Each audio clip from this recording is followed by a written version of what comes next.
Hi guys, hope you're all doing well. I just thought I'd do a little video now on ankle injuries for you.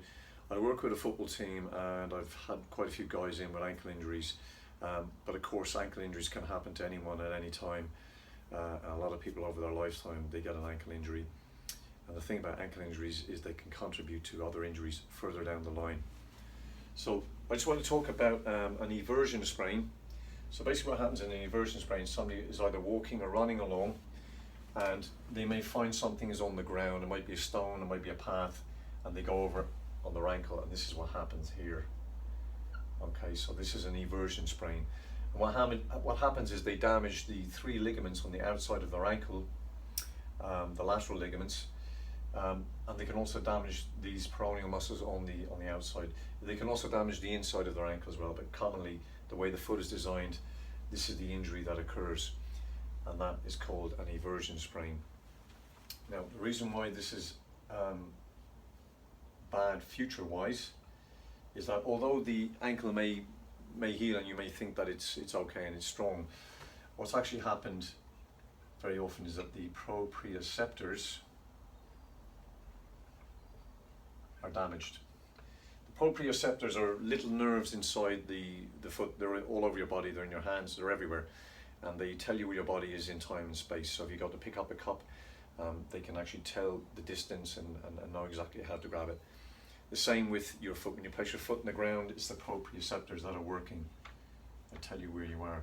But these get damaged in a sprain, and then what happens is when somebody's walking off a path or something, they put their foot in the ground, and if it's uneven, these don't have time to actually react because they've already been damaged and they haven't been rehabilitated or relearnt, and then you can get further sprains.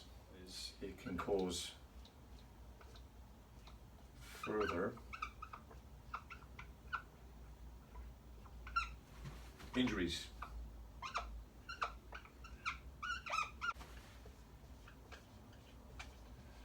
Properly rehabilitate.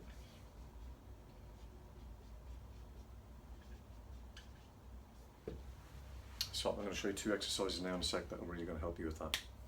By having an ankle sprain, what can happen is that you can get a further loading going up the body, either on the same side or on the opposite side, and even can cause back pain. And I've seen quite a few people with back pain, and when I check their legs I find that they had an old ankle injury, and that's being a big contributing factor, and it could be 20 or 30 years ago. So that's why I think addressing ankle injuries and ankle sprains is a really important subject matter. And as we say in my business, the pain is not always where the problem is, and that's very much the case with this. So in a moment I'm going to show you two exercises that can really help you with an old ankle sprain. So now I'm going to show you two exercises for an ankle sprain. Just to point out, if you hurt your ankle and it looks bad, then you should get an x-ray on it. Sometimes an innocuous sprain can be a fracture. Most of the time it's just a sprain, what might be a grade 1 or grade 2. After that, what you need to do obviously is rest up. You need to ice it for 48 to 72 hours, and then once we have that identified, we can start getting the swelling down, and we want to start getting it moving. So this would be the next phase then. So once you can start weight bearing, and that might be after the first week, you want to start doing small loads onto the foot, small loads. Now, this is far too painful. You won't be doing that, okay? So you might need a bit longer, but this is like small lunging, okay? So I'm kind of landing on the ball of my foot, okay? We want the pain level less than 5. Once it goes 6, 7, we want to back off, okay? Then the next part we're going to do is we're going to lunge with it. So then what we want to do is you want to kind of do more of this, and then actually sort of landing on that foot.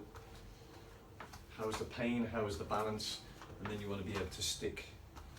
So you want to pivot and stick.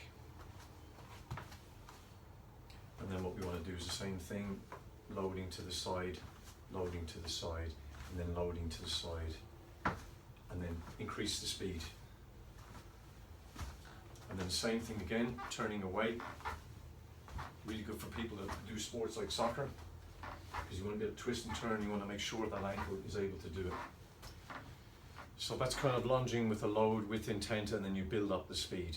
And that's going to help all those ligaments and all the muscles, intrinsic muscles around the foot and the ankle to rehabilitate, and the proprioceptors as well. So it's not just about strength, it's getting the nervous system working properly. Okay, so this exercise is the next one for the ankle, and this is really good for building up strength around the ankle. And it's done over a sort of a slow pace, and it's a really good loading exercise. So what you're going to do is you're going to take off your socks, you're going to take off your shoes in your stocking feet or bare feet. Then you want to use a wall. And then what you're going to do is you're going to bend, we'll say to this leg. I'm going to bend the knee again about 35 degrees, and I'm going to pivot on the ball of my foot, not on my heel. And then what I'm going to do is I'm going to go from side to side like this, right through to the big toe, pushing across the big toe, then all the way through all my toes onto the little toe, and then back again. This is really good for the leg right up into the knee, even as an injury, but really good for foot and ankle strains.